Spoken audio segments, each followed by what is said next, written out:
तो आज मैं बताने वाला हूँ एपिस मेलिफिका के बारे में एलन कीनोट से।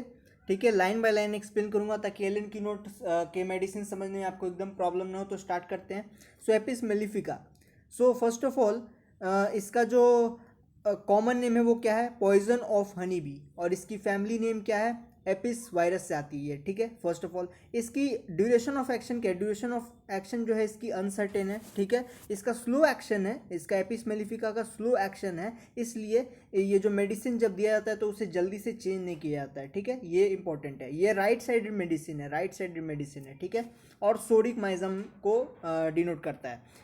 तो अब और फार्मेसी से रिलेटेड क्वेश्चन क्या होगा कि किस चीज़ से बनता है, एपिस मेलिफिका किस चीज़ से बनता है, that is whole life be, बहुत इंपॉर्टेंट है। अब स्टार्ट करते हैं इसके डिस्कशन एलन कीनोट से। सो कॉन्स्टिट्यूशन पे आते हैं, वो कॉन्स्टिट्यूशन ठीक है, मेकअप क्या है।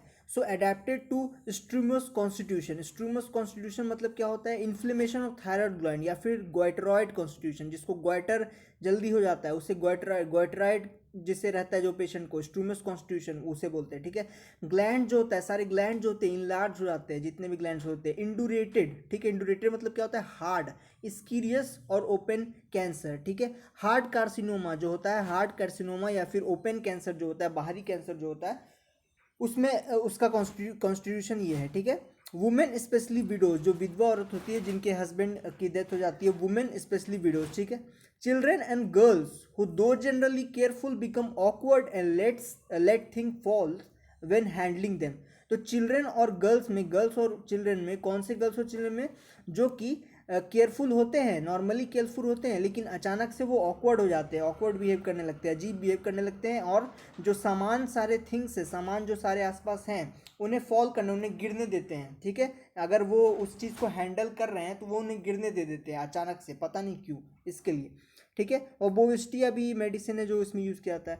अब आते हैं इसके मेंटल एलिमेंट्स पे। तो इसके मेंटल एलिमेंट्स क्या होंगे। So mental elements from jealousy, fright, rage, vexation, bad news. अगर कोई बैड न्यूज़ आया है या फिर जेलसी है, ठीक है, फ्राइट है, डर है, रेज है, एंगर है उसमें, ठीक है, वेक्सेशन है, ठीक है, एनॉयड है, अगर वो वरी है, उससे आ जाता है मेंटल जनरल में। इरिटेबल है, अगर वो बहुत ज़्यादा खिसखिस है, मतलब वो चिड़चिड़ापन है उसमें, नर्वस है। ठीक है, फिजिडिटी है, हार्ड टू प्लीज़, अगर उसे प्लीज़ करना बहुत मुश्किल है। ठीक है, उसे प्लीज़ करना बहुत मुश्किल हो जाता है। ये सब इसमें आते हैं। अब आगे बात करते हैं, फिजिडिटी मतलब क्या होता है, बेचैन अगर वह। वीपिंग डिस्पोजिशन, डिस्पोजिशन कैसा होगा, वीपिंग डिस्पोजिशन होगा। ठीक है, वीपिंग डिस्पोजिशन मतलब क्या, उसे रोने की आदत होगी, वो हमेशा रोते रहेगा, ऐसा वीपिंग डिस्पोजिशन बोलते हैं। ठीक है, अब बात करते हैं कैनॉट कीप क्राइंग, वो हमेशा क्राई करते रहता है, डिस्करेज रहता है, डेस्पोंडेंट रहता है। ठीक है, हमेशा होपलेस रहता है, इसका मतलब वही हो गया। ठीक है, पल्साइटिला भी इसमें यूज़ करते हैं। ठीक है, अब बात करते हैं नेक्स्ट पार्ट के बारे में, डेट इज़ इसकी नेक्स्ट पार्ट के बारे में बात करते हैं। तो sudden shrill piercing screams from children while waking और स्लीपिंग, जो चिल्ड्रन होते हैं, छोटे छोटे जो चाइल्ड होते हैं, उनका पियर्सिंग बहुत श्रिल, बहुत एकदम खराब साउंड रहता है। ठीक है, हाई अनप्लीजेंट साउंड रहता है। कब, जब वो लोग जागते हैं या फिर स्लीप करते रहते हैं। यहाँ पे हेल भी यूज़ होता है मेडिसिन। अब आते हैं फिजिकल जनरल्स पे। एक्सट्रीम सेंसिटिवनेस टू टच, जब टच करने पे वो बहुत ज़्यादा सेंसिटिव हो जाता है। ठीक है, और बेल और लैचेसिस भी यूज़ होते हैं यहाँ पे। पेन कैसा हो, बहुत इंपॉर्टेंट है ये, पेन ही मेनली बहुत इंपॉर्टेंट। कैसा पेन होता है एपिस में, बर्निंग, स्टिंगिंग सोर, बर्निंग जलते रहेगा, स्टिंगिंग ऐसा लग रहा है जैसे कोई सुई चुभ हो रहा है, जैसे कि मधुमक्खी जब काटता है, बी काटता है तो कैसा स्टिंगिंग हो जाता है, या फिर चींटी जब काटता है तो वैसा ही, सोर, एकदम पेनफुल। ठीक है, suddenly migrating from one part two another, एक पार्ट पे हुआ और वहाँ से किसी दूसरे पार्ट पर चला गया। ठीक है, थ्रस्टलेसनेस, यहाँ पे प्यास बहुत लगेगा। ठीक है, इन एनासार्का, ठीक है, ascites, acidum but face more waxy and great thirst, जो फेस होगा बहुत ज़्यादा वैक्सी होगा। ठीक है, फेस जो होगा बहुत ज़्यादा वैक्सी होगा, वैक्सी जो मोम होता है वैक्सी वैसा लगेगा, और ग्रेट थर्स्ट भी रहेगा। और एनाकार्सा और एस्किटिस मतलब क्या, एनाकार्सा यानी कि होल बॉडी जो ओडोमेटस रहेगा, यानी कि सोलन रहेगा। ठीक है, सोलन बॉडी रहेगा। ठीक है, एस्किटिस यानी कि वही एब्डोमिनल स्वेलिंग हो जाएगा। जब लीवर डिजीज होता है तो एब्डोमेन जो होता है वो बढ़ जाता है, मतलब ऐसा फूला हुआ रहता है उसमें, ठीक है। एफेक्ट्स राइट साइड, जैसे मैंने बताया कि राइट साइड मेडिसिन है। इनलार्जमेंट और ड्रोप्सी ऑफ राइट ओवरी और राइट टेस्टिकल, अगर राइट ओवरी में ओडेमा हो जाता है, अगर फ्लूइड जम जाता है ऐसा कुछ, या फिर उसके कारण वो ओवरी जो है साइज में बड़ा हो जाता है और टेस्टिकल भी बड़ा हो जाता है, ठीक है, राइट साइड। ओके, सो आइज देखते कैसा रहेगा, एडिमा रहेगा, वही बढ़ जाएगा थोड़ा बहुत फ्लूइड और फूल जाएगा। Bag like puffy swelling under the eyes, जो आई है उसके नीचे बैग लाइक पफी, बहुत लोगों को देखा होगा अपने आई जो ऐसे ऐसे ऐसे ऐसे ऐसे ऐसे फूल जाता है, ठीक है, नीचे में उस तरह का पफी होगा। और ओवर द आइज के लिए क्या मेडिसिन है, कैलिकार्ब। गैस्ट्रो इंटेस्टिनल सिस्टम पे आते हैं, तो गैस्ट्रो इंटेस्टिनल सिस्टम पे देखते हैं क्या क्या मेडिसिन हैं और उसके क्या क्या फीचर्स हैं, ठीक है। तो गैस्ट्रो इंटेस्टिनल सिस्टम पे तो यहाँ पे बोला जा रहा है कि कॉन्स्टिपेशन जो हो रहा है, यानी कि कॉन्स्टिपेशन मतलब क्या, कि जो स्टूल होगा वो हार्ड हो जाएगा, ठीक है, ड्राई हार्ड स्टूल हो जाएगा। तो कॉन्स्टिपेशन कैसा होगा, sensation in abdomen as if something tight would break if much effort were use, ठीक है।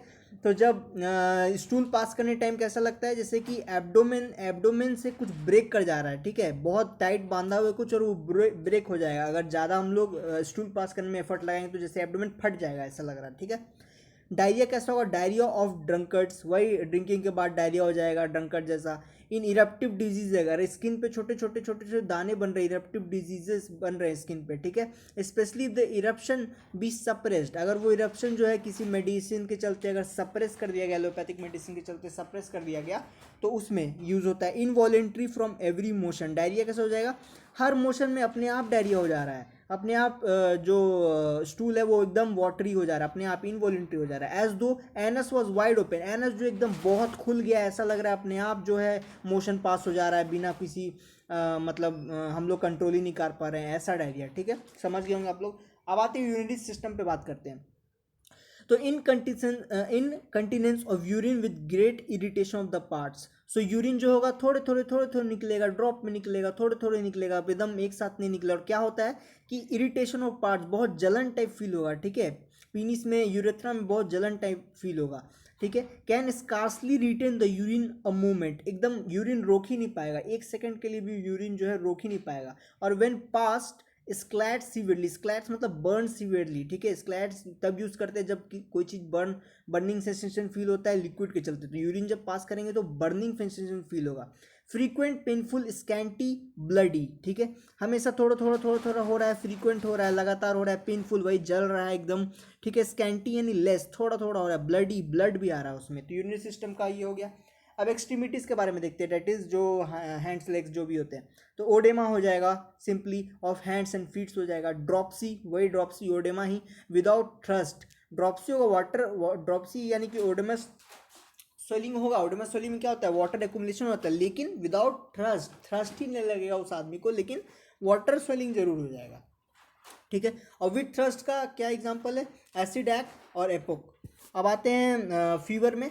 फीवर कैसा होगा, इंटरमिटेंट फीवर होगा, ठीक है, इंटरमिटेंट फीवर होगा, यानी कि फीवर अभी चढ़ रहा है, उतर रहा है, फिर चढ़ रहा है कुछ देर बाद, फिर कुछ टाइम पे उतर रहा है, ऐसा हो रहा है इंटरमिटेंट फीवर। चिल कब होगा, ठंडक बहुत ज़्यादा कब लगेगा, थरथराना कब होगा, 3 PM टाइम पे, ठीक है, विथ थ्रस्ट, यहाँ पे थ्रस्ट भी लगेगा ऑलवेज, ठीक है। और एक नीचे भी यहाँ पे एक मेडिसिन है। सबसे इंपॉर्टेंट पार्ट है कि इसका जो एग्रावेशन कब हो रहा है, वार्म रूम में हो रहा है एंड एक्सटर्नल हीट्स हो रहा है। फीवर तो वार्म रूम और एक्सटर्नल हीट से एग्रावेट करेगा ही, साथ साथ ये एपिस का जो मेन मोडालिटी है वो भी यही है कि वार्म रूम में जो है वो एग्रावेट कर जाएगा एक्सटर्नल हीट से, ठीक है, और कोल्ड में वो अच्छा हो जाएगा, ठीक है, मतलब एग्रावेशन नहीं हुआ। थूजा का टाइमिंग क्या है, 3 AM एंड एट 3 PM, लेकिन इसका फीवर का थूजा का टाइमिंग ये है और एपिस का चिल एट 3 PM। अब स्क्रीन में देखते हैं bad effects of acute exanthema imperfectly developed और सप्रेस्ड। तो हो क्या एक्जेंथीमा मतलब क्या होता है, वही स्किन पे जो रैश बन जाते हैं, इरप्टिव आ जाते हैं, छोटे छोटे दाने बन जाते हैं, वही जो स्किन के ऊपर आ जाते हैं, ठीक है, मेनली वही है। तो बैड इफेक्ट्स किसका, एक्यूट एक्जेंथीमा। और क्यों एक्यूट एक्जेंथीमा क्यों हो रहा है, इम्परफेक्टली डेवलप, अगर वो अच्छे से नहीं डेवलप हुआ, अच्छे से वो डिजीज नहीं हो, नॉर्मल एक्यूट हो रहा है उसके चलते, या फिर सप्रेस कर दिया, अगर उसको कुछ सेट्राजिन वगैरह एलोपैथिक मेडिसिन देके अगर उसको सप्रेस कर दिया गया उसके कारण, ठीक है। मीजल्स में, स्कारलेटिना फीवर में, स्कारलेटी फीवर बहुत चला हुआ था, मीजल्स में भी आपके स्किन पे जो है रैशेस बन जाते हैं, अर्टिकेरिया, छोटे छोटे छोटे दाने बन जाते हैं, ऐसा लगता है जैसे स्टिंगिंग पेन हो रहा है, ठीक है। तो मेनली स्किन डिजीज में वही होता है, इरप्टिव डिजीज में होता है, जो छोटे छोटे दाने बन जाते हैं, स्टिंगिंग बर्निंग सेंसेशन फील होते हैं, ठीक है, या फिर ज़्यादा खुजली टाइप होता है ना, उसी उसी के बारे में बात किया जा रहा है। और मोस्टली जब फीवर के दौरान ऐसा होता है तो अब मोडालिटी जो बहुत इंपॉर्टेंट है, जो मैंने भी बताया ऊपर में, मोडालिटीज़ क्या है, एग्रावेशन इसका कब होगा, आफ्टर स्लीपिंग, लाइचेसिस में भी ये चीज़ देखा जा रहा है, स्लीप के बाद होगा, ठीक है। एग्रावेशन कब बढ़ रहा है बीमारी, ठीक है। Closed specially warmed and heated rooms are intolerable, एकदम जो गरम गरम वार्म रूम है, या फिर अगर खाना बन रहा है कहीं पे उस जगह जा रहे हैं, या फिर गर्म टेम्परेचर पे सन में जा रहे हैं, एकदम इनटॉलरेबल हो जाएगा। फ्रॉम गेटिंग वेट, आपने देखा होगा बहुत लोगों को परेशानी रहता है कि जब वो नहा लेते हैं तब अर्टिकेरिया हो जाता है, ठीक है, एलर्जी हो जाती है, फिर खुजली होने लगता है बहुत बार। तो ये क्या होता है, फ्रॉम गेटिंग वेट रस्टॉक्स भी यूज़ किया जाता है और एपिस भी यूज़ किया जाता है, ठीक है, फ्रॉम गेटिंग वेट अगर ऐसा हो रहा है तो। बट बेटर फ्रॉम वॉशिंग और moistening the part in cold water, ठीक है, जब भींग है तब उसके उसके लिए हो रहा है, लेकिन जो हम लोग अगर उसको धो रहे हैं पानी से, ठंडक पहुंचा रहे हैं तो अच्छा हो जा रहा है, ठीक है। एमुलेशन क्या हो गया, वही ओपन एयर, अगर ठंडा है तो एमुलेट हो जाएगा, एग्रावेशन कब करेगा, जब वार्म होगा तो कोल्ड वाटर और कोल्ड बाथिंग, अनकवरिंग, अगर टिकेरिया है बहुत, या फिर स्किन में रैश बन जा रहा है अचानक से स्टिंगिंग पे, तो आप क्या करते हैं, क्लोथ जो है पूरा खोल देते हैं, तो अनकवरिंग के चलते हो जाता है। पेन्स बाई कफिंग, ये बहुत इंपॉर्टेंट है। पेन कब हो रहा है, जब आप कफ, मतलब आप कफ कर रहे हैं तो उस समय पेन हो जा रहा है। वॉकिंग मतलब चलने के दौरान और चेंजिंग पोजीशन के दौरान पेन आपको हो रहा है, ये 3 पोजीशन पे अगर पेन हो रहा है उसके लिए। व्हेन सिटिंग इरेक्ट, अगर इरेक्ट सिटिंग मतलब अगर आप एकदम अच्छे से टाइट बैठे हुए, एकदम इरेक्ट बैठे हुए, एकदम सही पोजीशन में बैठे हुए हैं, तब आपको एमुलेशन फील हो रहा है, ठीक हो रहा है। तो ये थी इसके एग्रावेशन। अब आते हैं रिलेशन, बहुत इंपॉर्टेंट है रिलेशन के। कॉम्प्लीमेंट्री मेडिसिन, तो इसके साथ क्या क्या दिया जा सकता है, तो कॉम्प्लीमेंट्री मेडिसिन में क्या क्या है, natrum mur, okay. Disagrees when used either before or after Rhus tox, बहुत ज़्यादा इंपॉर्टेंट है ये पॉइंट रस्टॉक्स वाली, ठीक है, कि इनिमिकल कौन होगी, रस्टॉक्स इनिमिकल होगी, ठीक है। आर्सेनिक एंड पल्सैटिला फॉलोज एपिसवेल, एपिसवेल को कौन फॉलो करता है, उसको उसके आगे पीछे क्या मेडिसिन हम लोग दे सकते हैं, पल्सैटिला और आर्सेनिक, ये हो गया। Has cured scarlatina albuminuria after cantharis digitalis और हेल्फील्ड, ओके। तो इसका मतलब क्या हो रहा है, एल्बुनेरिया मतलब क्या होता है कि एक्सेस, एल्बुनेरिया मतलब क्या होता है, एक्सेस, वही प्रोटीन जो होता है ना, एक्सेस प्रोटीन, वो जो होता है जब एक्यूमुलेशन कर जाता है तो उसे एल्बुनेरिया हो जाता है, ठीक है। मतलब कब कहाँ पे होगा, यूरिन में होगा, मेनली किडनी डिजीज में हमको एल्बुनेरिया देखने को मिलेगा, ठीक है। तो स्कारलेटिना क्या होता है, एक तरह का फीवर होता है, तो हैज़ क्योर्ड स्कारलेटिना एल्बुनेरिया आफ्टर, ये 3 मेडिसिन अगर फेल कर जाते हैं तब एपिस यूज़ करेंगे तो वो अच्छा से क्योर कर देगा। तो ओवरऑल यही था, एपिस के बारे में मैंने बता दिया। तो होप आप लोग समझ गए होंगे, और आपको आई डोंट थिंक, एक बार आप देख लीजिए एलन की नोट, एकदम कुछ एकदम समझ में आ जाएगा, कुछ है ही नहीं, ख़त्म हो गया, मैं तो सब चीज़ बता दिया। तो अब आते हैं subscribe to YouTube channel, last but not least subscribe to our YouTube channel. So for and wait for the next video. In the next video I will discuss about some any other drug, okay, medicines from Alan Keynotes, okay. So till then, thank you.